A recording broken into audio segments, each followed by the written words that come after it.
OBC एक OBC अरे आरक्षण आमच्या हक्काचं नाही कुणाच्या बापाचं आरक्षण आमच्या हक्काचं नाही कुणाच्या बापाचं एक ओबीसी एक ओबीसी आरक्षण आमच्या हक्काचं नाही कुणाच्या बापाचं आरक्षण आमच्या हक्काचं नाही कुणाच्या बापाचं आता कोण बोलतं देणार नाही घेतल्याशिवाय राहणार नाही कोण बोलतं देणार नाही घेतल्याशिवाय राहणार नाही गुन्ह्या गोविंदाला लाट आहे त्याचबरोबर आमचे मराठा बांधव सुद्धा गुन्ह्या गोविंदाला लाट आहे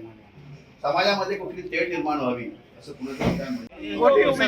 एक ओबीसी कोटी ओबीसी आरक्षण आमच्या हक्काचं नाही कुणाच्या बापाचं आरक्षण आमच्या हक्काचं नाही कुणाच्या बापाचं ओबीसी एकजुटीचा विजय असो ओबीसी एकजुटीचा विजय असो छत्रपती शिवाजी महाराज की जय छत्रपती शिवाजी महाराज की बापाचं आरक्षण आमच्या हक्काचं नाही कुणाच्या बापाचं आरक्षण आमच्या हक्काचं